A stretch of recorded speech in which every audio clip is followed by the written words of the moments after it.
அனைவருக்கும் வணக்கம். நீங்கள் நம்ம சேனலுக்கு புதுசுன்னா பக்கத்தில் இருக்கிற பெல் பட்டன் அமைத்தி சப்ஸ்கிரைப் பண்ணிக்கோங்க.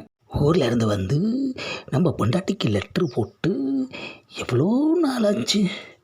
செகண்ட் ஹேண்டில் ஒரு பட்டன் செல்ஃபோன் கூட நம்மளால் வாங்க முடியலையே ஐயா. சரி, ஃபோனில் பேசுகிறத விட லெட்டரில் கொஞ்சம் விவரமாகவே எழுதி அனுப்புவோம். 1 hour later. அப்பாடா, அவன் வீட்டுக்கு வந்தாச்சு. ஆமாம், என்ன விஷயம்? காலையிலே வந்திருக்க? அது வேற ஒன்றும் இல்லைப்பா.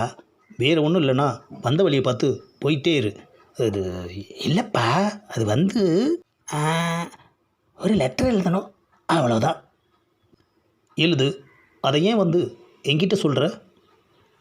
ஆஹா, ஆரம்பமே அமர்க்கலமாக இருக்கு ஐயா. வேற வழி இல்லை, இவனை விட்டால் ஆளும் இல்லை. ஏப்பா, என்னது? நான் உனக்கு அப்பாவா? அது இல்லைப்பா, சும்மா ஒரு வழக்குக்காக அப்படி கூப்பிட்டேன். பொண்டாட்டிக்கு லெட்டர் எழுதணும். நீ யாருக்கு லெட்டர் எழுத போகிறேன்னு இப்போ நான் உங்ககிட்ட கேட்டேனா? இல்லைப்பா கேட்கல, நானாக தான் சொன்னேன். ஏப்பா, ஊரில் இருக்க என் பொண்டாட்டிக்கு நீ தான்ப்பா ஒரு லெட்டர் எழுதணும். அம்மா, எப்பா, என் பொண்டாட்டிக்கு தானப்பா லெட்டர் எழுத சொன்னேன். ஊரில் இருக்கிறவன் பொண்டாட்டிக்கு எழுத சொன்னேன். என் பொண்டாட்டி கூட என்ன இப்படி அரைஞ்சது இல்லை ஐயா. அறிவு கட்டவனே, உன் பொண்டாட்டிக்கு நான் லெட்டர் எழுதுனா பார்க்குறவங்க என்ன நினைப்பாங்க? என் பேரை அசிங்கப்படுத்துறதுக்குன்னே இப்படி செய்ய பார்க்குறியா? ஏப்பா, நான் அந்த அர்த்தத்தில் சொல்லலைப்பா. எனக்கு எழுத படிக்க தெரியாது, அதனால் உங்ககிட்ட அப்படி சொன்னேன்.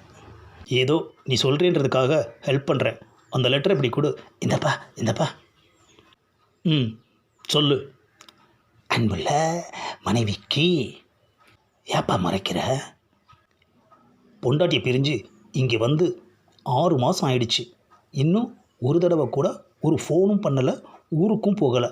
ஆனால் அன்புள்ளன்னு சொல்லி அல்வா கொடுக்குறியா? ஏப்பா, எத்தனை வருஷம் ஆனா என்னப்பா, புருஷன் பொண்டாட்டி வரவு இல்லைன்னு ஆயிடுமா என்ன? என்னோட வேலை அந்த மாதிரி, அதான் போக முடியல. அதாவது ஒரு லெட்டராவது எழுதலாமேன்னு தானே உன்னை தேடி வந்திருக்கேன். அம்மா, என்னடா புடலங்கா வேலை? பொண்டாட்டி மேலே உண்மையான அன்பு இருந்தால் மாதத்துக்கு ஒரு தடவையாவது நீ ஊருக்கு போயிருக்கணும். ஆஹா, இவனை தேடி லெட்டர் எழுத வந்தது ரொம்ப தப்பாக போச்சேயா. நான் ஊருக்கு போனால் என்ன, போகலைன்னா இவனுக்கு என்ன? என் பொண்டாட்டியை நான் போய் எப்போ பார்த்தா இவனுக்கு என்னையா? என்ன ரொம்ப யோசிக்கிற? சீக்கிரம் சொல்லு. சரிப்பா, என் மனைவிக்குன்னு எழுதுப்பா.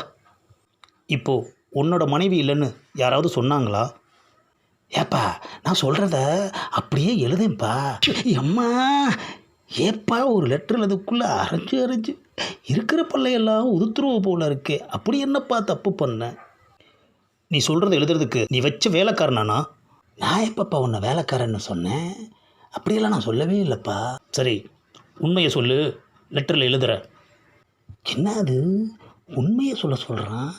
உண்மையை தானே சொன்னோம், உண்மையான பொண்டாட்டின்னு தானே சொன்னோம். இப்போ மறுபடியும் உண்மையை சொல்கிறானே ஐயா. ஆஹா, இவன் முழுசாக லெட்ரு எழுதி கொடுப்பானா, இல்லை நம்மளை ஒரு வழி பண்ணிடுவானான்னு தெரியலையே ஐயா.